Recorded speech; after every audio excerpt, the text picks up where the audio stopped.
Hey everyone, how are we all doing? Okay, so before we get started, everything I say in this video is my opinion, mine alone. Please feel free to do your own research, come to your own conclusions. Please do not attack or harass anything mentioned in this video, or any other for that matter. Okay, so there is a good chance this is going to be an unpopular opinion. But hey, sometimes we need to go there. If only to open up a conversation. So, Roberta Laundrie, Brian Laundrie's mother, has broken her silence over a letter found in the possession of her son when he took his own life. Now, apparently, according to news reports, on the front of the letter says, "Burn after reading." Inside the letter, it makes reference to bringing a shovel and making a body vanish. Now, there are people who think this was written about Gabby. Roberta says it was written months before, when her and her son were going through a tough time. And I get that. Completely get that. And I think I want to believe her. So I'm just going to insert here the short clip that I've got explaining what Roberta has said. Roberta Laundrie not only swears that the letter was written well before Gabby's death, but that the references to burying a body and bringing a shovel were meant to convey her love and support for her son. She says the Petitto's attorneys have taken her words out of context here. Now, according to both sets of attorneys, the letter is not dated, but Roberta claims that she wrote it and gave it to her son before he and Gabby left for their road trip. And she admits to writing "burn after reading" on the envelope of the letter, but says that was a reference to a book that they enjoyed. The Petitto's attorneys say that in the letter, Roberta wrote in part that she would, quote, bring a shovel to help bury a body. But Roberta says she used several references to books and other inside jokes and phrases she and Brian shared, and that her comments had nothing to do with Gabby or her murder. She also says her comments were just a, quote, quirky way to reconnect with her son, and that the letter's intent was to remind Brian how much she loved him. Roberta also swears that the FBI had the letter before Brian's remains were found and later released it back to them. And that's important because the Petitto's attorneys say that the letter was found in the backpack that was discovered alongside Brian's remains, along with a suicide note and confession to Gabby's murder. Attorneys for Petitto's family say that the letter helps prove that the Laundries not only knew Brian had killed Gabby, but that Roberta offered to help him cover up the crime. They're now petitioning the court to have the letter released and included as evidence in their civil case against the Laundries. That case is set to start in August. Oh, what a case this was. All right, Kelly Cowan, live for us this morning. Thank you, Kelly.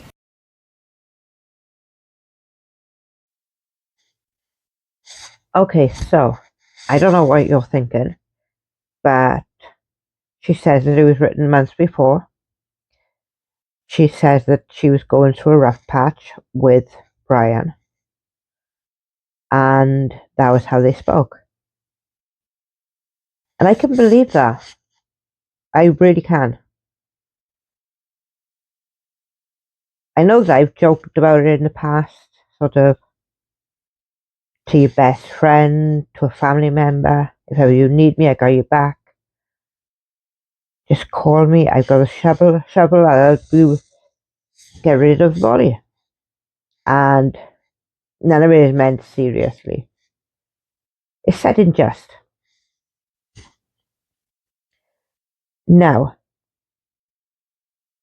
I know a lot of people are angry with the Laundries, and I can understand why. But I want to ask you to take a moment.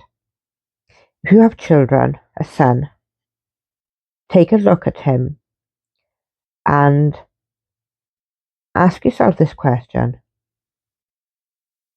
Would you be capable of telling Gabby's parents that your son did this to their daughter? Personally, I don't think I'd be that brave. I don't think I would have that much strength to be able to pick up the phone, speak to them, and then tell them what happened. I would be heartbroken. And to everybody saying my child would never do that, how do you know? How do you know?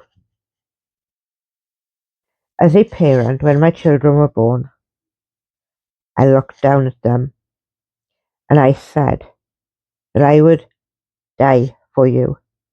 I would protect you with my last breath. And I will teach you right from wrong. And after that, I'm going to sit back and watch you grow into an amazing, perfect gentleman, daughter, wherever the circumstances. Nobody expects by the age of 28, 29, our children are going to do something so horrendous that we would rather give up our own lives than have that happen. As parents, we do what we can. We try. And if it was my child, and I'm probably sure I've said this before, if it was my child, I would sit him down and say, where is your partner? Why do you have a vehicle? You need to tell me the truth. I cannot help you if I do not know the truth. And with that, and if they told me, my next move would hopefully, because I can't say for sure without being in that position. My next move, I hope, would be, we need to face the consequences. I will stand beside you, but I will not stand in front of you. Take this as a lesson. When you do something wrong, you have no option but to face the consequences. My heart breaks for both families. Whilst you got Gabby's family who lost Gabby, you have to remember that Gabby was living in Roberta's home as one of the family. She was already like a daughter to her. And then within days of everything being released, weeks, a month maybe, your son's body is found. You found it. The pain would be horrendous. The pain would be intolerable.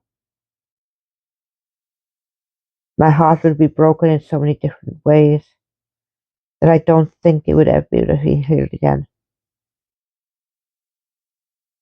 And I hope that one day these families can find a place where they have peace. It will never go away. The pain will always be with them. And that is so sad. But I hope that they can find a place where they find peace and a way to keep living. I'm going to end that there. It's so sad. So sad. Thank you for watching. Please hit the like button, subscribe, leave a comment, tell me what you think. How do you think you would react? Do you know? Have you ever been in a situation similar to this? Let's talk. See you in the comments. Bye.